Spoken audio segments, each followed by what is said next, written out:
Please subscribe my channel. It was just a regular Tuesday morning. At least that's what I thought. Sunlight came through the window blinds, making lines of light on the bedroom floor. I turned over to reach for my wife, Emily, but her side of the bed was empty and cool. That was not strange. She often woke up early to go jogging. I picked up my phone from the bedside table to see the time, and that's when I noticed a notification, a text meant for her on the tablet she had forgotten. My heart began beating fast and hard in my chest. The text came from a name I did not know, Kevin. The short preview said only a few words, but they were enough to make everything feel wrong. Last night was amazing. I can't stop thinking about you. I felt like I could not breathe. It must be some error. A mix-up, a joke. Anything was better than the thoughts screaming in my mind. With shaky fingers, I opened the text. The chat that appeared was like a story of my biggest fear. Private details, shared moments, ideas for times ahead that left me out. They had been meeting secretly for months, the work trips, the long evenings at the job, the new interests out of nowhere. Everything made sense now, like pieces of a picture showing lies. My thoughts stopped. The room seemed to shrink around me. The quiet was too loud. I felt a strong wave of burning anger mixed with a deep, empty sadness. This was Emily. My Emily, the woman I had built a life with, the one I trusted more than anybody else. We had met at university, two young people with big hopes and little money. We had helped each other through it all. Job changes, losing family members, the good and bad times life brings. We were meant to be partners, or at least I thought so. I got out of bed slowly and walked around our house, our home.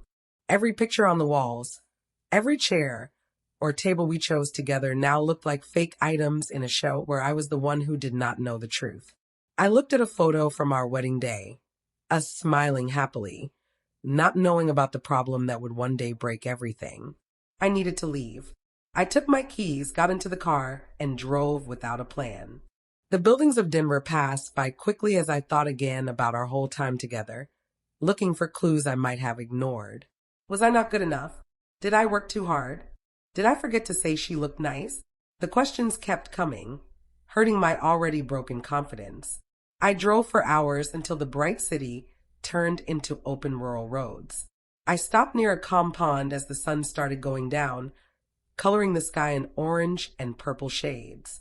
It was pretty, but I felt nothing, just a big empty pain where my feelings used to be. For the first time that day, I allowed myself to cry. Not soft tears, but loud cries that shook my whole body. I was sad about losing my wife, but also about losing the person I believed I was and the future I thought we would share. When Emily came home that night, the house was dark.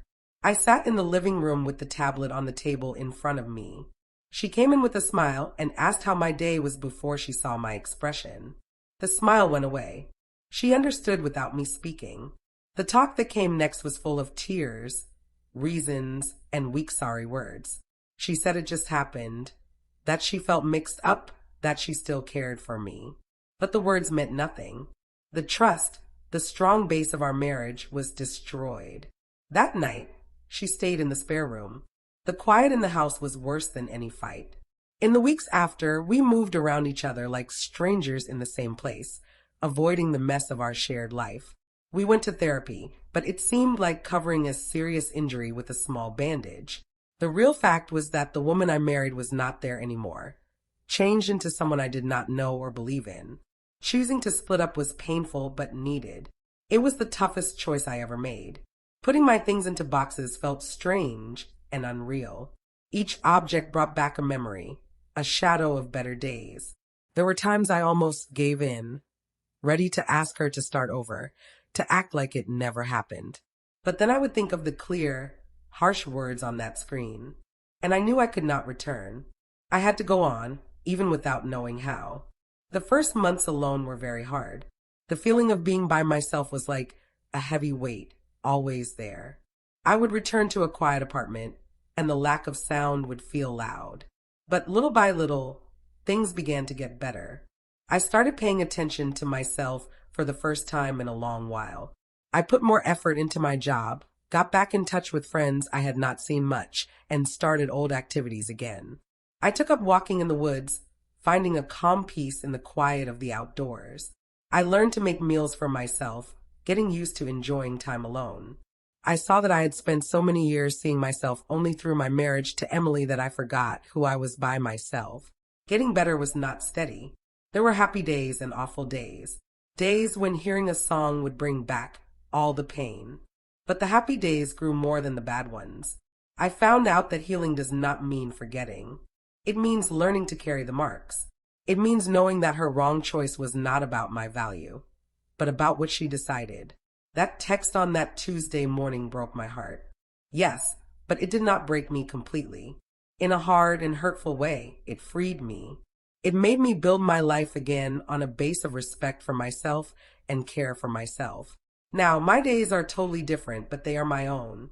I am tougher, stronger against problems, and more aware of myself than ever before.